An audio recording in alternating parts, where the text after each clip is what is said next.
Alright, everyone, settle down now. Hello, travelers. This is Professor Black. Welcome to Invokation Akademy's TCG-101 series, where we'll learn various TCG concepts through easy-to-understand 10-minute lessons. Our goal is to turn you from a third-rate duelist with a fourth-rate deck into a Genius Invocation champion. Today's lesson is going to cover somewhat of a controversial topic, RNG, specifically the dice roll.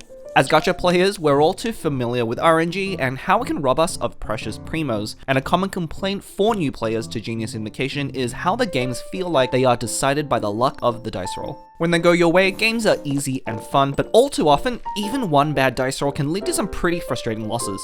But surely RNG is RNG and there's nothing you can do about it, right? Well, not quite true. There is always some randomness built into any TCG, but a lot of the fun and strategy is figuring out the best plays to get yourself out of those tough spots when luck doesn't go your way. Here at Invokation Academy, our goal is to help you improve, and to do that, you will have to change your perspective on RNG a little. Even if you play casually, I guarantee that you'll start to have more fun in your games if you think about the dice rolls a little bit differently. You may not believe me, but I actually think Genius Invocation is less random than a lot of the other TCGs out there.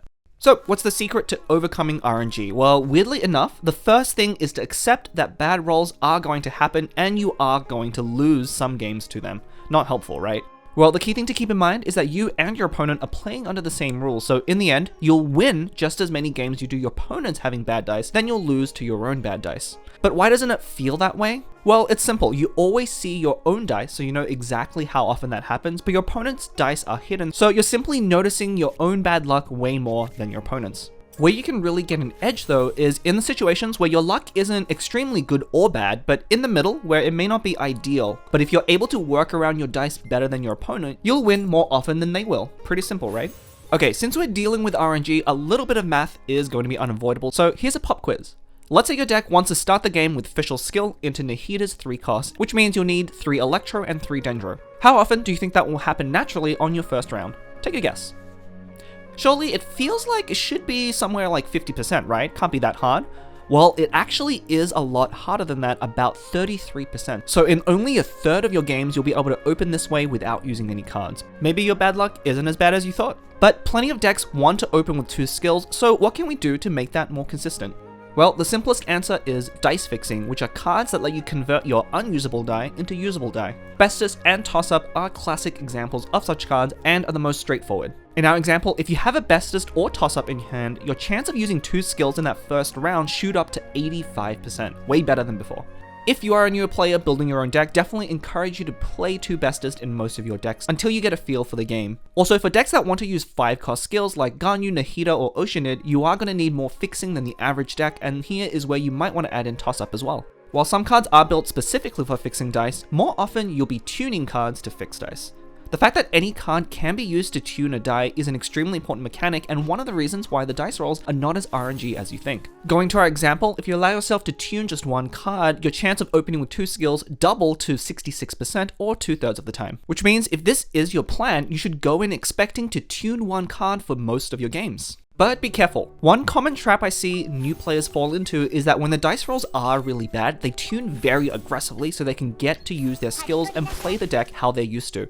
While using a normal attack is usually going to be worse than a skill, they're actually still perfectly fine when your dice rolls really don't go your way. The penalty of having to use a normal attack instead of a skill in a game is honestly less than you might think, and often it might actually be better than tuning away 2 cards which could be very important later. Suppose in our example, you roll 2 Electro and 1 Dendro die and nothing else usable. Well, in order to skill twice, you're going to have to tune 3 cards out of your starting 5, which is a huge cost. Instead here, you should consider just tuning 1 to still get out Oz, which is very important, but then when you go to Nahida, just use a normal attack. It's less damage since you're not getting the seeds, but you still apply Dendro and probably trigger Quicken. Another great example of this are characters that are generally played for their burst like Bennett, Raiden, or Yilan. In these decks, while being able to use a skill is definitely better than using a normal attack, you care mostly about their burst, and the cards in your hand are often more important than that extra damage.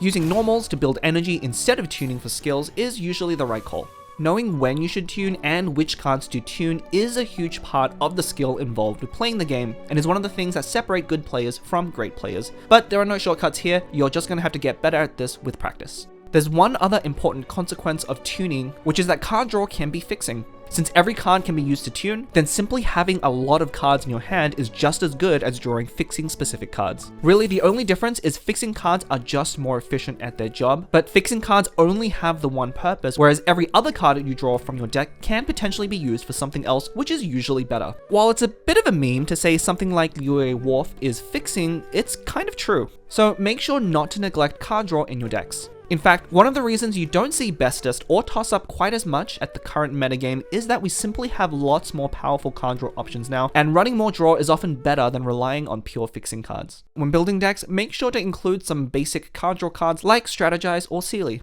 And the final category of cards that help beat RNG is Ramp, which are cards that store dice from one round and give you dice later, usually Omni, like Paimon, Liban, or Stone and Contracts. Of course, it should be pretty obvious why having extra Omni dice is good, but those 2 extra dice pull their weight a lot more than you might think. With just 2 added Omni, your odds of rolling the right die to skill on Fischl and Nahida now jump up to 85%. And you have the benefit of having 10 total die in one round, which may let you use 3 skills. The trade-off here is you do need to invest dice in earlier turns, and it's not something you can do round 1, but the payoff is well worth it. Playing ramp cards is a great way to get around bad dice rolls, particularly in that opening round. And no one does all this better than Liban. Not only does he take your unusable die and fixes them into Omni into a later round, providing ramp, but he also draws you 2 extra cards to help fuel your tuning. There's a reason he's been played consistently since the start of the game, and if you are building your deck, always remember to bring 2 copies. Choosing the right mix of action cards for your deck is critical to making sure you have the tools to overcome bad dice. But it doesn't just stop there. Your character choices can also influence how susceptible you are to RNG. For example, if you're playing a rainbow deck, that is a deck with 3 different elements, not only do you have the benefit of added reactions, but you actually make it easier to roll usable die since you now have 3 different elements you can use over resonance decks which can only use 2. Of course, in the current metagame, rainbow decks also get to play Gilded Dreams, which is one of the most powerful dice fixing and card draw cards we have, and a lot like Liban. But we're not going to go into too much detail there in this lesson since this could be adjusted in the future. But for these reasons, if you are starting out, I definitely would recommend you start with rainbow decks.